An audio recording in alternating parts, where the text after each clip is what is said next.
जय श्री कृष्णा, राधे राधे। आज की वीडियो में हम जानेंगे कि चंपा षष्ठी और स्कंद षष्ठी का व्रत कब और कैसे करें, इसके व्रत और पूजन की विधि। साथ ही पढ़ेंगे चंपा षष्ठी और स्कंद षष्ठी व्रत की कथा। तो चलिए वीडियो की शुरुआत करते हैं। मार्गशीर्ष माह के शुक्ल पक्ष की षष्ठी तिथि के दिन चंपा षष्ठी का पर्व मनाया जाता है। चंपा षष्ठी को चंपा छठ, स्कंद षष्ठी और बैंगन छठ के नाम से भी जाना जाता है। यह पर्व मुख्य रूप से महाराष्ट्र और कर्नाटक राज्य में बड़ी धूमधाम से मनाया जाता है। इस दिन खंडोबा की पूजा की जाती है। खंडोबा को भगवान शिव का अवतार और चरवाहों, किसानों व शिकारियों का देवता माना जाता है। इस दिन को स्कंद षष्ठी भी कहा जाता है। दक्षिण भारत के कई स्थानों पर इस दिन भगवान कार्तिकेय की पूजा की जाती है। इस दिन भगवान शिव के मार्कंडेय स्वरूप की उपासना करने से जातक का जीवन सुखमय हो जाता है और उसके इस जन्म व पूर्व जन्म के पापों का भी निवारण हो जाता है। अब जानते हैं कि चंपा षष्ठी कब है। इस वर्ष चंपा षष्ठी का पर्व 26 नवंबर 2025 बुधवार के दिन मनाया जाएगा। चंपा षष्ठी का महत्व। हिंदू मान्यता के अनुसार चंपा षष्ठी के दिन भगवान शिव और भगवान कार्तिकेय का व्रत और पूजन करने से साधक को उनकी कृपा प्राप्त होती है। विधि अनुसार इस दिन का व्रत और पूजन करने से साधक के समस्त पाप नष्ट हो जाते हैं। साधक जीवन की परेशानियों से मुक्त हो जाता है। साधक के कार्य बिना किसी बाधा के पूर्ण हो जाते हैं। सुखमय जीवन की प्राप्ति होती है। घर परिवार में शांति होती है।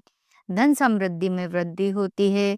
संतान पर आने वाली विपत्तियों का नाश होता है और उनका जीवन निष्कंटक हो जाता है। जातक जीवन के सभी सुखों को भोगकर मृत्यु के बाद मोक्ष को प्राप्त होता है।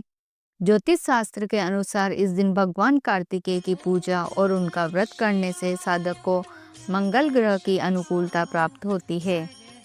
अब जानते हैं चंपा षष्ठी व्रत और पूजन की विधि। चंपा षष्ठी के व्रत के दिन महाराष्ट्र में भगवान शिव के मार्कंडेय स्वरूप की पूजा की जाती है। वहीं दक्षिण भारत में इस दिन भगवान कार्तिकेय की पूजा की जाती है। दोनों पूजाओं की विधि एक दूसरे से भिन्न है। महाराष्ट्र में इस दिन को चंपा षष्ठी और बैंगन छठ कहा जाता है, तो दक्षिण भारत में इस दिन को स्कंद षष्ठी के नाम से पुकारते हैं। अब जानते हैं चंपा षष्ठी की पूजा विधि। चंपा षष्ठी के दिन प्रातःकाल सूर्योदय से पूर्व ही स्नान आदि नित्य क्रिया से निवृत्त होकर स्वच्छ वस्त्र धारण करें। शिवालय जाकर दूध व गंगा जल से शिवलिंग का अभिषेक करें। शिव जी को बेलपत्र, फल फूल अर्पित करें। चंदन से तिलक करें। भगवान शिव का ध्यान करें और शिव महिमा स्तोत्र और शिव चालीसा का पाठ करें। ओम नमः शिवाय मंत्र का 108 बार जाप करें। भगवान शिव को भोग में देसी खांड, बाजरा और बैंगन अर्पित करें।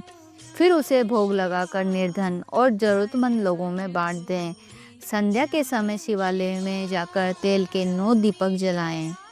अब जानते हैं स्कंद षष्ठी व्रत और पूजन की विधि। स्कंद षष्ठी के दिन प्रातःकाल स्नान आदि नित्य क्रिया से निवृत्त होकर स्वच्छ वस्त्र धारण करें। फिर पूजा स्थान पर बैठकर स्कंद षष्ठी के व्रत और पूजन का संकल्प करें। पूजा स्थान पर एक चौकी बिछाएं, उस पर वस्त्र बिछाकर उस पर भगवान कार्तिकेय की प्रतिमा या तस्वीर स्थापित करें। भगवान कार्तिकेय की पूजा दक्षिण दिशा की ओर मुंह करके की जाती है। धूप दीप जलाकर कार्तिकेय जी का पूजन करें। दूध, दही, घी और जल से कार्तिकेय जी का अभिषेक करें। रोली चावल से उनका तिलक करें। भगवान कार्तिकेय जी को चंपा के फूल अवश्य चढ़ाएं, फल अर्पित करें, भोग लगाएं। इस दिन व्रत करने वाले को एक ही समय भोजन करना चाहिए। स्कंद षष्ठी व्रत के नियम। स्कंद षष्ठी के व्रत में तेल का सेवन न करें। रात्रि में भूमि पर शयन करें। ब्रह्मचर्य का पालन करें। अब जानते हैं चंपा षष्ठी की कथा। पौराणिक कथा के अनुसार एक समय मणि और मल्ल नाम के 2 राक्षस थे। वो दोनों सगे भाई थे। वो ब्रह्मा जी से वरदान पाकर बहुत शक्तिशाली और निरंकुश हो गए थे। उन्होंने अपनी शक्ति के अभिमान में आकर ऋषि मुनियों का जीवन दुभर कर दिया था। तब ऋषियों ने देवताओं से सहायता मांगी, पर कोई लाभ न हुआ। मणिमल्ल दोनों भाइयों की शक्ति के सामने उनकी एक न चली। तब सभी देवता मिलकर भगवान शिव के शरण में गए। तब भगवान शिव ने उनकी सहायता का वचन दिया। भगवान शिव भैरव के रूप में प्रकट हुए और देवी पार्वती ने शक्ति स्वरूप में प्रकट होकर खंडोबा नामक स्थान पर मणि और मल्ल दोनों देवतियों के साथ 6 दिनों तक युद्ध करके उन्हें चंपा षष्ठी के दिन ही मृत्यु के घाट उतार दिया था। इसलिए इस दिन चंपा षष्ठी का पर्व बहुत धूमधाम से मनाया जाता है।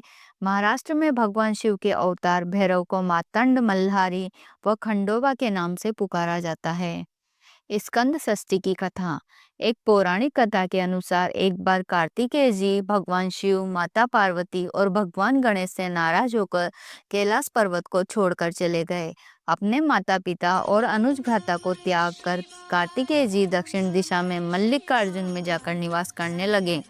मल्लिकार्जुन भगवान शिव के ज्योतिर्लिंगों में से एक है। कहा जाता है कि उस दिन मार्गशीर्ष माह की शुक्ल पक्ष की षष्ठी तिथि थी। कार्तिकेय जी इस दिन दक्षिण में गए थे, इसलिए दक्षिण भारत में इस दिन उत्सव मनाया जाता है। एक अन्य कथा के अनुसार देवासुर संग्राम में देवताओं की सेना के सेनापति के रूप में इस दिन भगवान कार्तिकेय ने तारकासुर का वध किया था और उसके आतंक से धरती और आकाश को मुक्त किया था। इस कारण से इसका विशेष महत्व है। तो भक्तजनों, यह थी चंपा षष्ठी व्रत की पूरी जानकारी और पौराणिक कथा। मुझे उम्मीद है कि यह आपको अवश्य पसंद आई होगी। यदि आप इस व्रत को श्रद्धा और विधि विधान से करते हैं तो भगवान शिव, कार्तिकेय जी और माता पार्वती, गणेश जी आपकी सभी मनोकामनाएं पूर्ण करेंगे और जीवन में सुख, स्वास्थ्य और समृद्धि प्रदान करेंगे। अगर वीडियो अच्छा लगा हो तो इसे लाइक करें, शेयर करें और हमारे चैनल को सब्सक्राइब करना न भूलें। फिर मिलेंगे एक और पावन कथा और एक नई जानकारी के साथ। हर हर महादेव।